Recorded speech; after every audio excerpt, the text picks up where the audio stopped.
2024 commence en grande pompe, comme dirait notre cher empereur Baggy. L'arrivée légendaire de Kuma sur Egghead pour sauver sa fille bien-aimée marque ce début d'année qui s'annonce absolument dingue du côté de One Piece encore une fois. Pas seulement, Jay Garcia Saturne, dieu de ce monde, nous fait de troublantes révélations sur les expériences menées sur Marie-Joise qui seront à l'origine de nombreuses théories au cours de cette review. Alors si vous souhaitez découvrir le secret des dragons célestes et des fruits du démon, ainsi que l'horrible et lugubre plan d'Imu depuis 800 ans, vous êtes au bon endroit. Bonne et heureuse année à tous les bros, je vous adresse mes meilleurs vœux, dont la santé évidemment, et le succès dans tout ce que vous entreprenez. Écoutez, on se souhaite la même chose de mon côté. Comme vous pouvez le constater, on commence cette année avec une grosse review sur ce que j'estime être un très gros chapitre. Alors je vous invite, comme à chaque fois, à exploser les likes sur cette vidéo. Déconnez pas, hein, je compte sur vous. Abonnez-vous également parce que les 400 000 abonnés n'arriveront pas tout seuls. Je suis désolé. Si seulement. Le concours pour gagner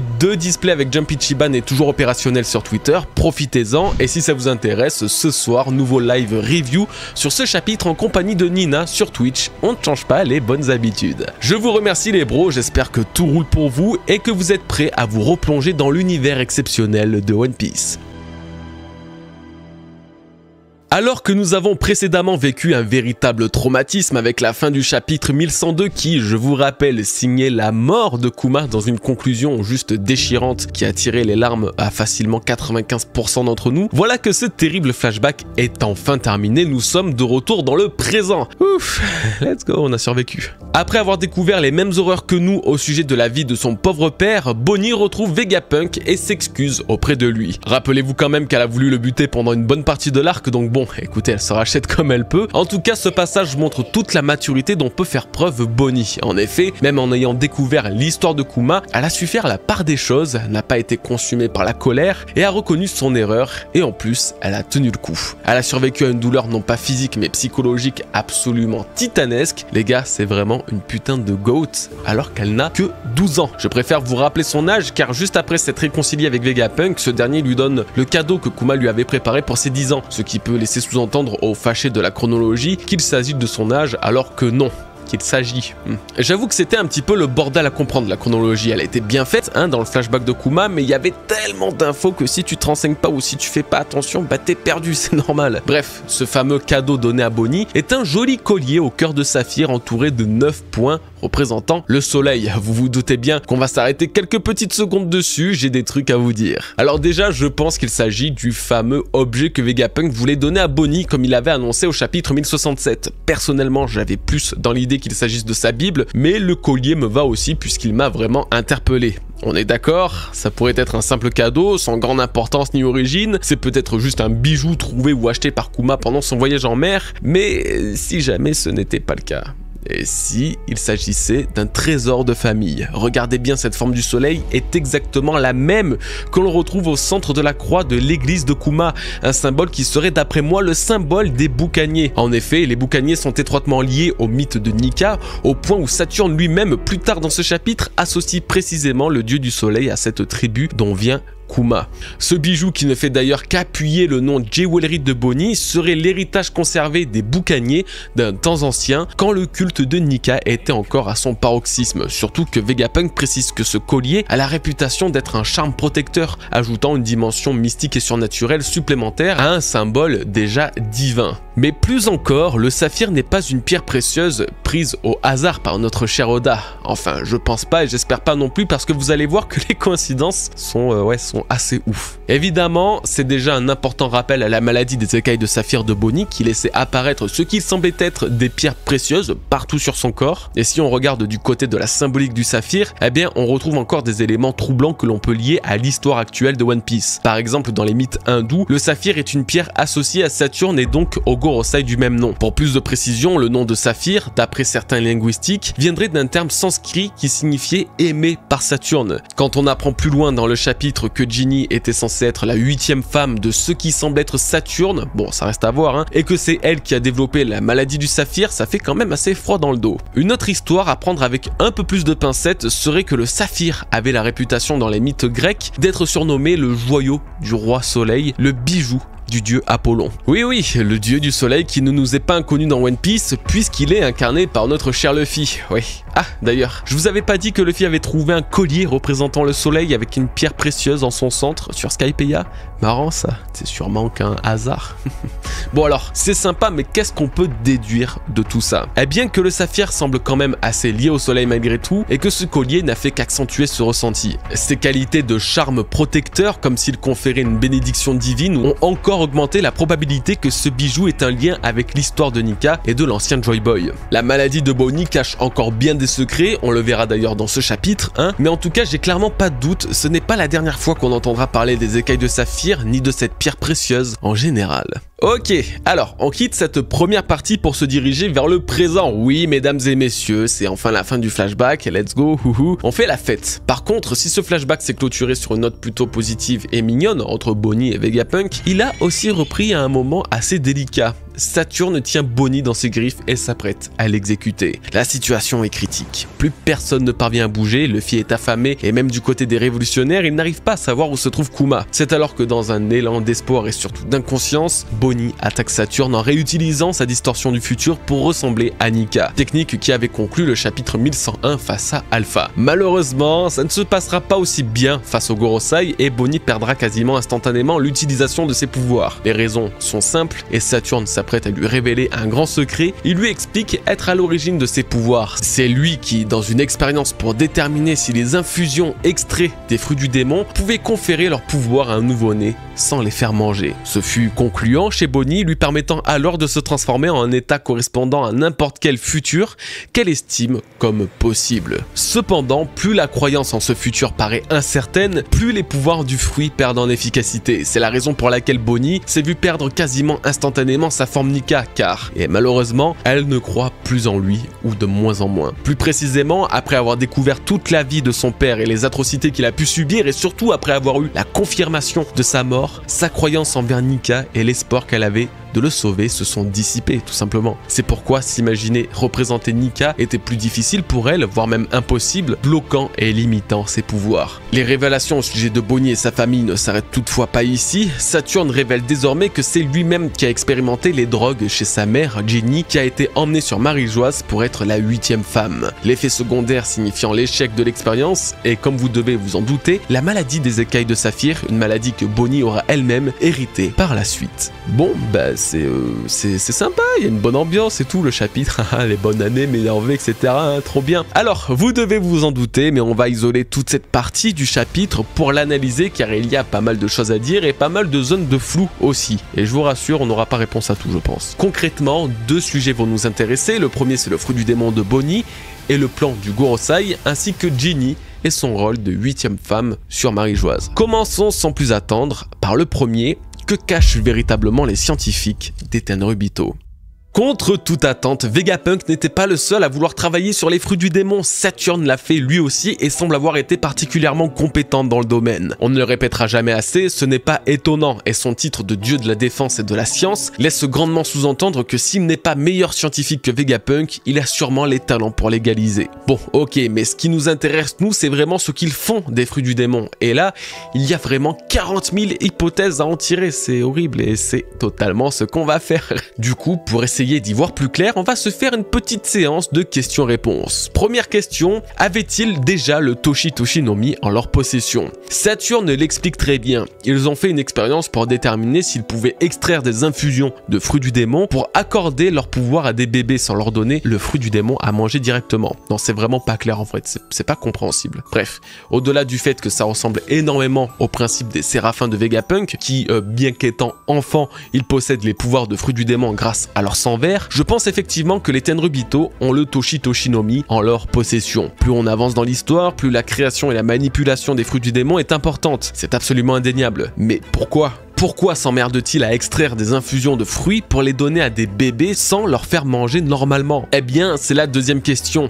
Ils essayeraient de donner plusieurs fois le pouvoir d'un même fruit du démon. Les gars, dans One Piece, la règle d'or des fruits du démon est giga simple. Un fruit ne peut être consommé par deux personnes à la fois. Si Luffy lâche un croc dans son Gomu Gomu no Mi, les pouvoirs lui reviennent à lui et à lui seul. N'importe qui pourra manger le reste du fruit, que ça ne lui servira à rien à part bouffer un truc dégueulasse. Malgré cette règle primordiale, Saturne serait à l'origine d'une invention réalisation d'une découverte permettant donc d'extraire l'essence même d'un fruit du démon sans altérer le fruit du démon en question. Et plus encore, il aurait réussi à surpasser la règle du pouvoir accordé à une seule et unique personne. Donc oui, d'après cette idée, un autre utilisateur du Toshi Toshi no Mi pourrait exister. Ah bah tiens, du coup c'est super, on en vient à la troisième question. Est-ce que le fruit de Bonnie est vraiment le fruit de l'âge pour le coup?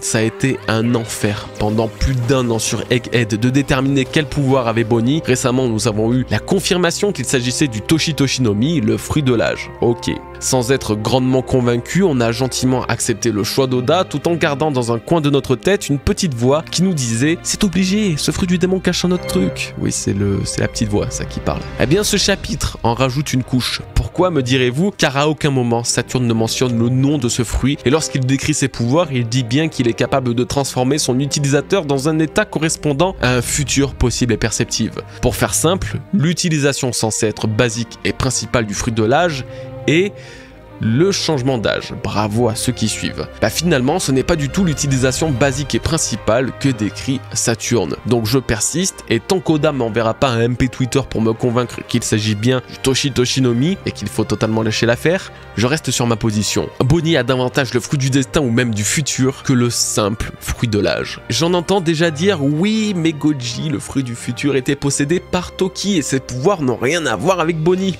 Eh ben, c'est faux.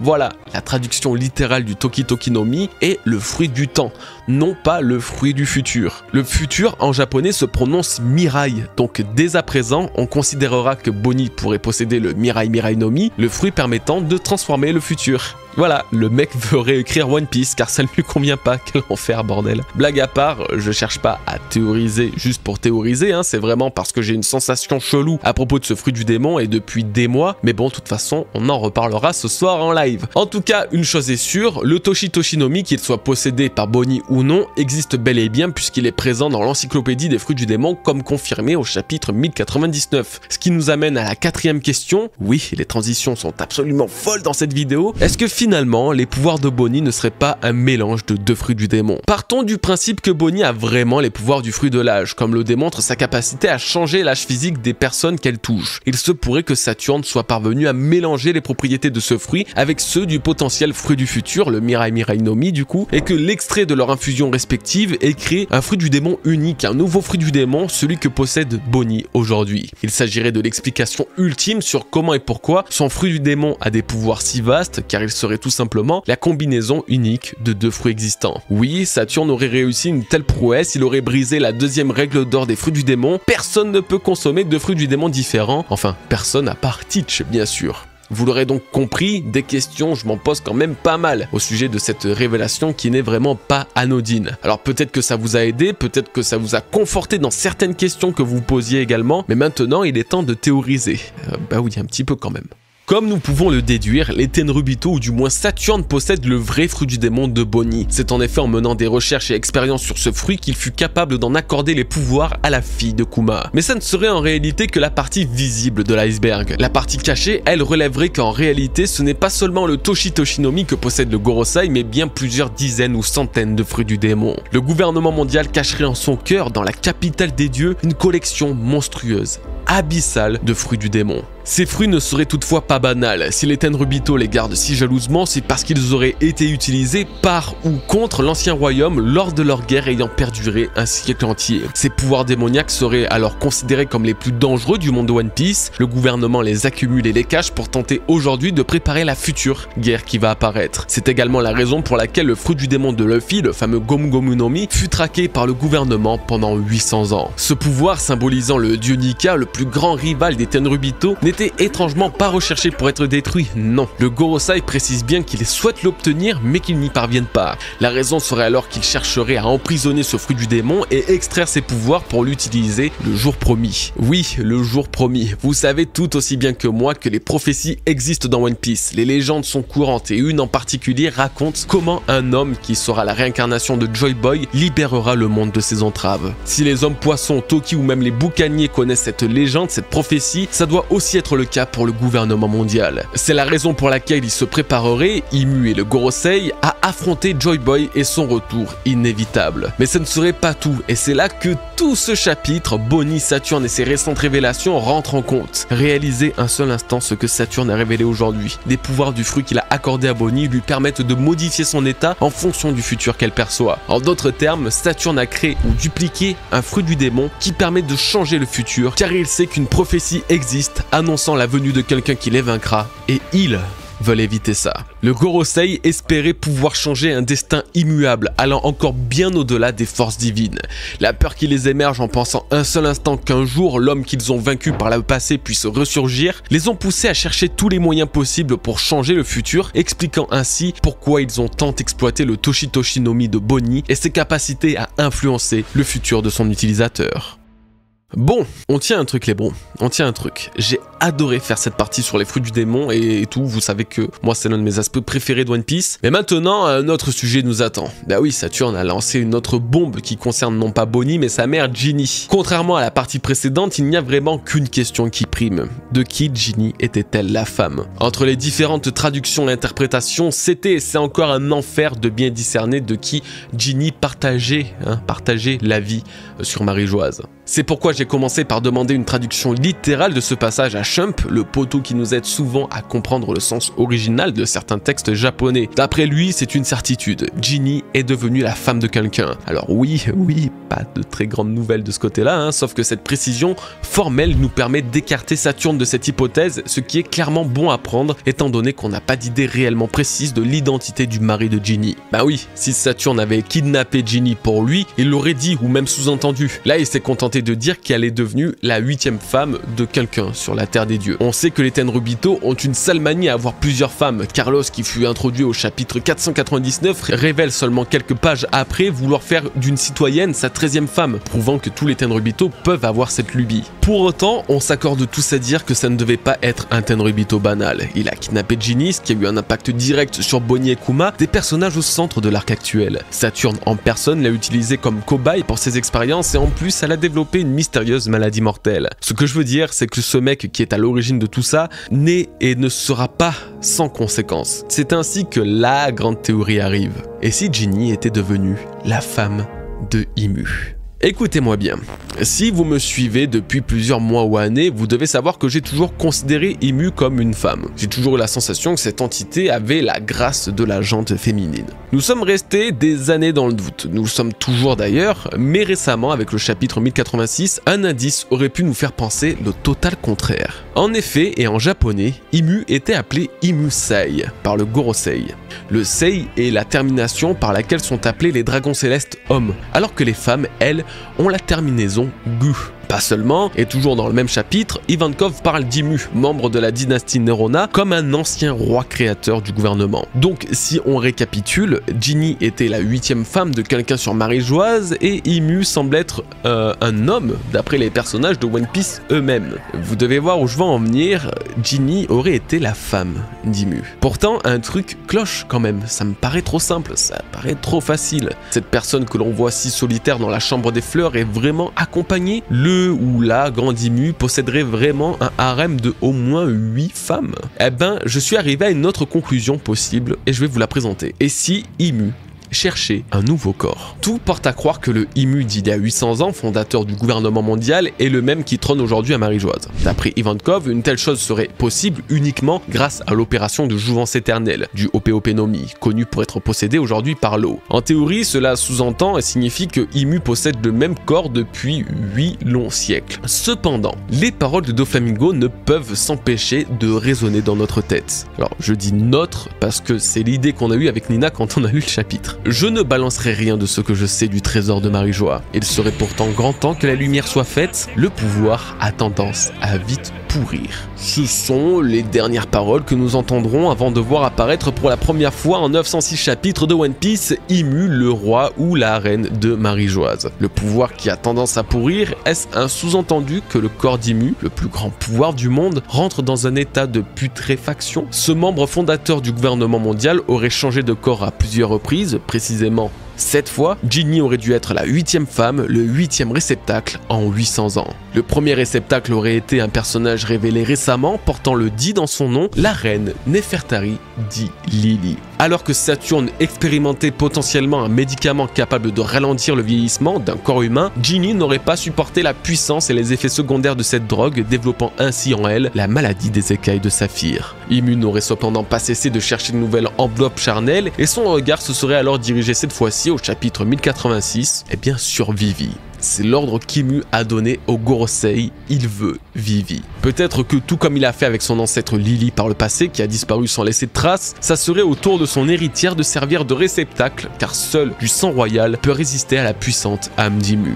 Autre chose, l'un des éléments distinctifs d'Immu est la présence autour de cette entité d'un ou de plusieurs papillons. Non, papillons, j'arrive à parler français quand même. Ces insectes ont un tas de symboles comme ceux de la vie éternelle et du pouvoir, je vous en ai déjà parlé grandement par le passé. Mais ils représentent également l'âme dans la civilisation grecque, au point où dans l'art, les papillons sont souvent représentés près d'un cadavre ou d'un squelette pour symboliser l'âme s'échappant du corps. Et dans One Piece, depuis tout ce temps, les papillons ne feraient en réalité que tourner autour d'un corps dont l'âme s'échappe de plus en plus. Bah c'est super l'ambiance dans les reviews en ce moment, non vraiment ça fait plaisir de voir que chaque chapitre nous pousse à imaginer les pires atrocités, c'est un plaisir. Bon en tout cas j'ai éludé volontairement quelques sujets parce que on en parlera ce soir en live, j'aurai pas le temps de le faire dans cette review et je veux pas les rush pour rien ou les balancer juste comme ça pour les balancer. Surtout que nous passons au final de ce chapitre, l'arrivée du grand Kuma. Le digne héritier de la tribu des boucaniers débarque enfin sur Egghead, sa destination originale. Malgré l'attaque et le barrage des marines, Kuma n'arrêtera pas sa ruée, son seul objectif est d'empêcher Saturne d'exécuter sa fille à quelques mètres d'ici. In extremis, Bonnie est sauvée par son père qui, dans un élan de rage, s'apprête à frapper un dieu et provoquer un véritable bouleversement dans le monde de One Piece. Let's go les gars, nous y sommes, ça y est putain. Pitié, merci, un an précisément qu'on attend ce moment. Kuma laisse exploser sa rage et va faire un boulot monstre à Saturne. Enfin, ça faudra voir quand même au prochain chapitre. On espère. Alors, que dire de tout ça ? Eh bien, moi j'ai deux choses comme d'habitude qui sont absolument magnifiques et que je veux vraiment mettre en avant. Bien qu'il soit censé être dépourvu d'humanité, sans ordre direct, il est quand même parvenu à venir sauver sa fille de lui-même. Son amour a transcendé la science, l'opération... La logique, en fait, ces émotions, bien qu'elles aient été éteintes de base, n'ont pas disparu. Rien n'a pu ébranler la volonté de cet homme qui ne fut jamais épargné par la vie. Et surtout, il utilise le haki. Alors ça, c'est le summum. Le haki est la symbolique de la volonté. Ça en est littéralement la traduction. En conférant le haki de l'armement à Kuma dans cette case précise à ce moment-là de l'histoire, Oda vient de prouver à nouveau qu'une volonté ardente brûle à l'intérieur du boucanier, robotisé ou non. Cette page, c'est la définition même de l'ambition, de la détermination. C'est une page que seul Luffy aurait été capable de faire, concrètement. Alors oui, soyez fiers, soyez heureux de voir ce goth absolu de One Piece à l'action, car ça sera possiblement l'une des dernières fois. Dans cette euphorie, nous pouvons aussi relever des détails intéressants, comme par exemple son sauvetage, qui nous a énormément rappelé Ace se sacrifiant pour Luffy face à Akainu. Très beau parallèle, Oda, bravo. Mais surtout et étonnamment, Kuma ne semble pas avoir de séquelles de son bref combat contre Akainu. Pourtant, rappelez-vous, une partie de son crâne et son pied semblaient avoir été détruits par l'amiral en chef. La seule explication serait que le corps de Kuma est bien plus résistant que la normale suite à sa transformation. Mais quoi qu'il en soit, douleur ou non, prenez-en juste de la graine. Nous avons là une véritable démonstration, un exemple de détermination à suivre. Et du coup, en parlant de détermination et d'exemple, qu'en est-il de Luffy? Vous pensez que je l'avais oublié, hein?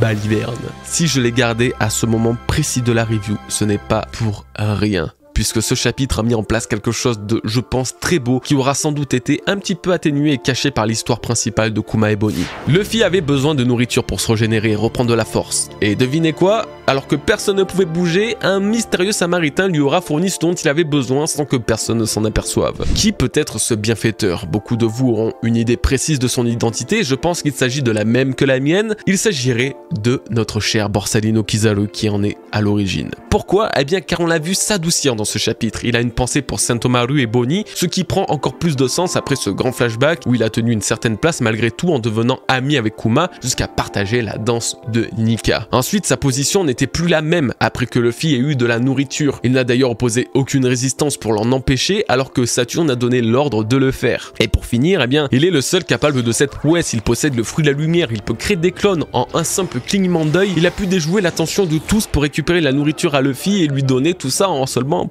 un quart de seconde. Seul Nika est capable de combattre Saturne. Si pour l'instant, et j'insiste bien sur le pour l'instant, nous avons la quasi-certitude qu'il s'agisse de Saturne, ce dont moi j'ai l'ultime conviction, c'est qu'Oda prépare le plus beau final possible pour Egghead. Permettre à Luffy de se régénérer là maintenant alors que Kuma vient d'arriver me conforte plus que jamais dans l'idée qu'Oda prépare aussi le retour de Nika, la forme de Luffy en Gear 5. Ce qui veut dire que pour la première fois de sa vie et sûrement avant de mourir, Kuma verra de ses propres yeux le dieu du soleil qu'il a tant prié et qu'il a tant suivi dans sa vie. Si le chapitre s'éclôt sur un nouvel espoir de combattre Saturne, avec un Kuma plus déchaîné que jamais, il sera bientôt en difficulté et Luffy va devoir l'aider. Luffy doit aussi et en plus redonner espoir à Bonnie qui ne croit plus en Nika vu qu'elle ne connaît pas sa forme, elle le reconnaîtra non pas dans son physique mais dans le rythme de ses battements de cœur, tout comme le fera Kuma. Tous deux prendront conscience dans le ou les prochains chapitres que le dieu du soleil est revenu et qu'il est là, parmi eux. Si Kuma doit se sacrifier et mourir, alors il le fera le cœur léger, laissant le monde entre les mains du guerrier de la libération.